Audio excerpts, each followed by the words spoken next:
Hello again, how are you? I hope you're doing fantastic. A couple of months ago I did this video about fears, right?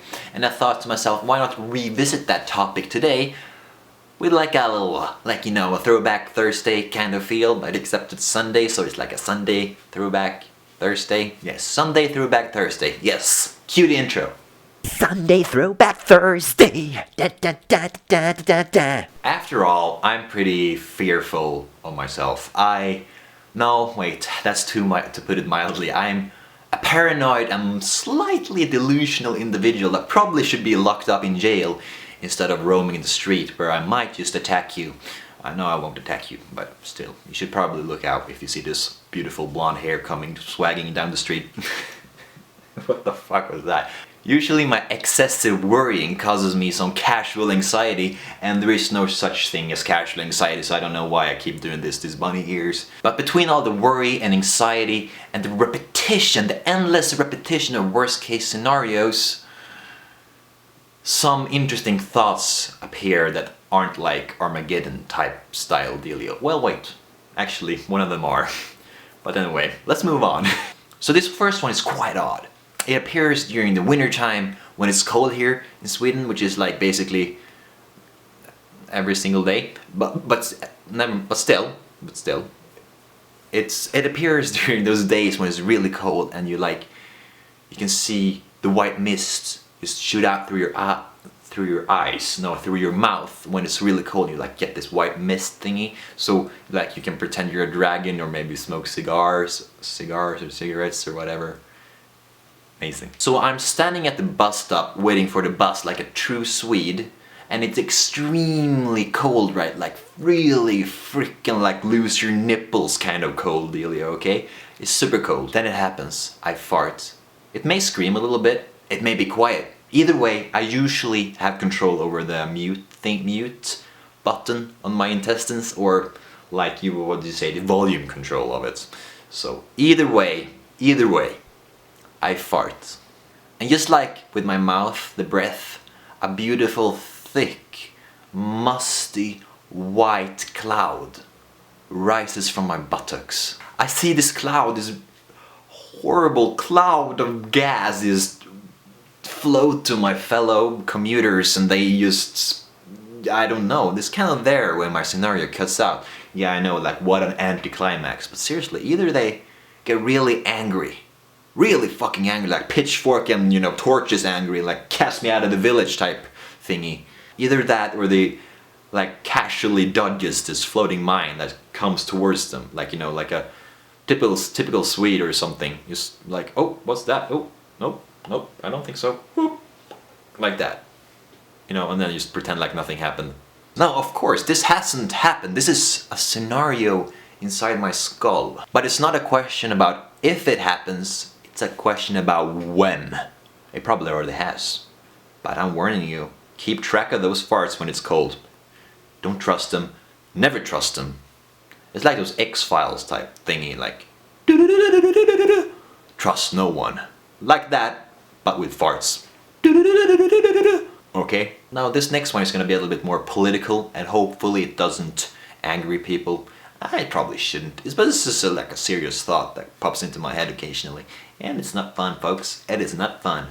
So Sweden has been in peace for around 300 years. Now this number may be a little bit more, or maybe a little bit less. And you could argue, of course, for the either side. But obviously we have been peaceful. Obviously.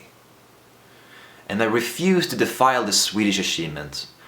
Anyway, the thought I'm thinking about here, the fear, one might say, is that of war, of course. That one that many of us share so very, very passionately. Well, actually, no. Well, the thought is circling around war, but it's more centered about Russia. Yes, Russia.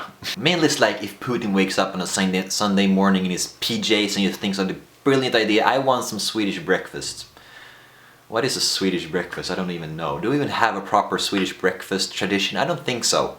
No, you know what? He wants pickled herring and he wants meatballs. So he thinks, I'm gonna invade Sweden. And then I'm gonna go there with my planes and shit and I'm gonna bomb the shit out of them. I'm gonna blast the Russian anthem national anthem through speakers on my helicopters and like just take the country. Yes, that's what he's gonna do. That's what he's thinking. That's what I'm afraid of. And it's mainly about how Russia, like, you know, treats their neighboring countries by flexing their muscles, by, you know, just doing some really shady shit. No, wait. I don't like the word shady. Wait. They're doing some dodgy shit, Mike. Dodgy shit. That's wrong. Horrible. That's horrible. That's horrible. They're doing some dodgy shit over there in Russia, Mike.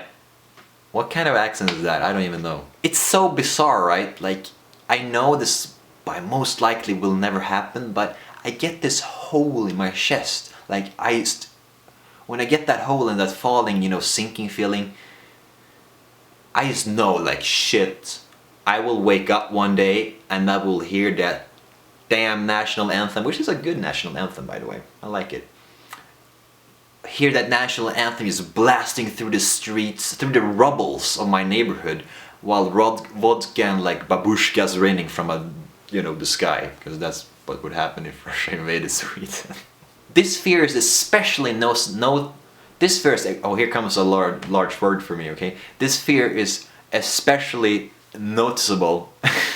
That's a hard word. This fear is especially noticeable when they try out the air raid alarm thingy, like every 3 months or so. It's the same every time. I swear to God, I have to go to the window just to check so everything's alright. Like, okay, there's the trees. They're still there, that's awesome. The house is on my own, okay.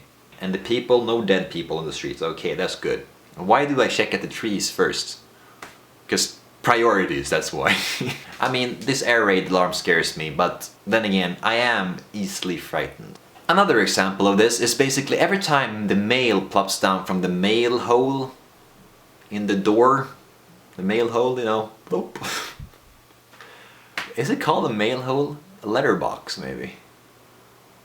Letterbox. Yeah, when the mail comes down the letterbox, it just hits the floor with a boom, you know, a little loud sound. That scares me every time, every single day. Never, goddamn, I am prepared for it. It scares me. I just think, oh damn, my house is haunted.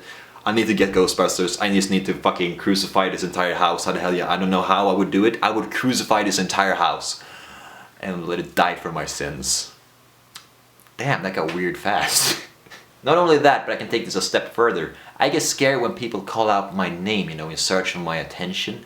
It scares me beyond measure. I fly up in the air like a goddamn bag in the wind, like, you know, in Beautiful Mind, but less graciously and more like, yeah, if Flash got a seizure mid-sprint. That's more like me, yeah. Either way, it scares me.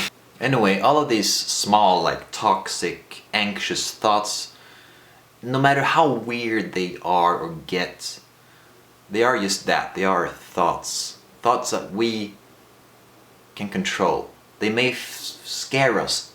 No matter how silly they are, they may just frighten us to the core. But in the end, we control them. So I think we all just should take that fear, put it in a jar, and just place it on the top shelf where nobody can reach it ever again. Yes, screw those thoughts, even though they could be sometimes really hilarious if you look at them in the right lights. If you made it this far throughout the video, I wanna thank you very much for watching, I appreciate it. And if you feel like it, subscribe where I do awesome things every single new week, boom.